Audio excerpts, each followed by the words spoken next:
today I'm going to be doing the 7 Deadly Sins book tag. Question 1. Greed. What is your most expensive book and what is your least expensive book? So, bar textbooks, which I didn't really want to count because I think that's a bit boring, it's really this one is my most expensive. This is the Polaroid book, and it is quite literally just different collections of Polaroid photographs. Some of them are a bit naughty. Try to find some that aren't naughty. There you are. So they've got, you know, coloured ones and black and white ones as well. Absolutely gorgeous book. I actually use it when I'm trying to write a short story and I don't know where it's going to go.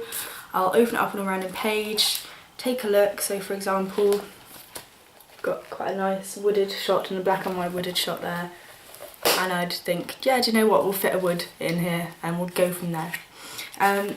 So yeah, this one was I think £30 or £40. And my least expensive book was The Catcher in the Rye by J.D. Salinger because I got it from school. And I think I just forgot to give it back when I left, so it's mine now. I'm not going to post it back today unless one of my teachers watches this, and I'm sorry Mr. Marsh, it's mine now. But yeah, so I got this one essentially free, so it doesn't get much cheaper than that. So the next question is Wrath. Which author do you have a love-hate relationship with? This one was really easy. It's Jeffrey Eugenides. I loved this.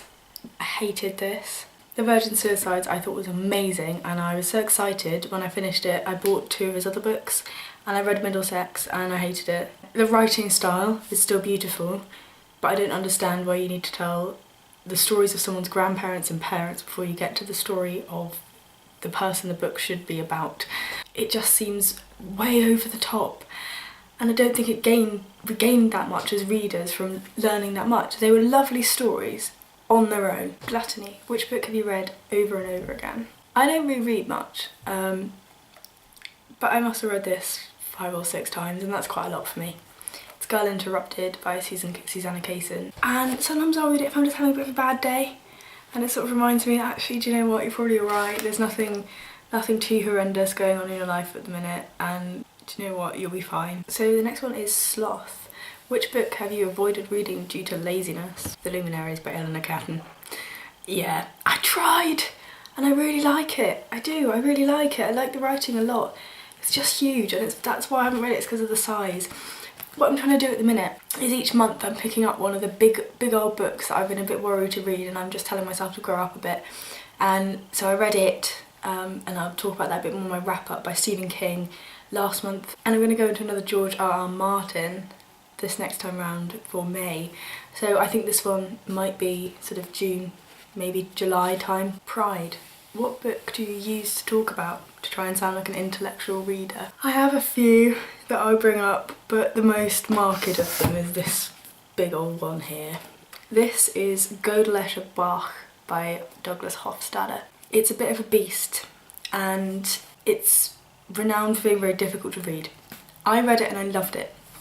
It took me forever, but it's a show-off book, and I don't know that I would have read it if it weren't for the fact that people said it was hard and I bought it to do it. I did end up loving it.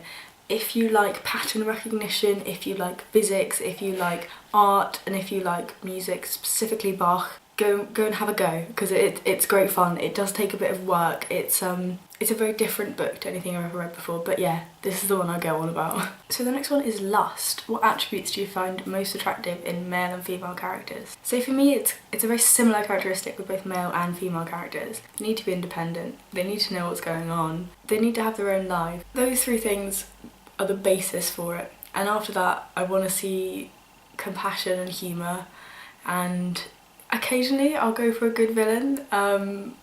You can find some stars and villains when they're well written, when they're evenly written villains, you know, when you've got that, rather than the black and white morality, you've got the grey morality. That can be really interesting. But I've got to have a level on which I can relate to them as a character before I could even consider it sort of attractive. And the last one is Envy. What book would you most like to receive as a gift? I'd really love to have a lot of the old books I had when I was growing up.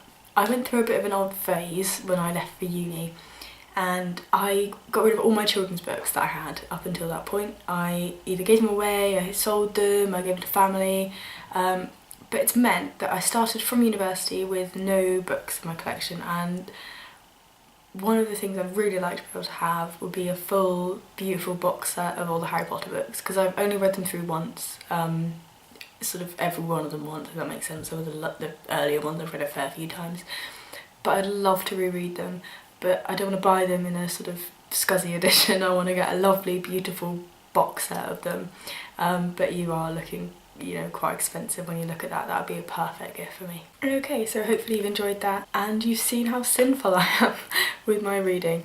Yeah, I would tag anyone who's watching this to do this video. I actually had a really good time with this one and it's my first proper tag, so yeah. Okay, bye bye.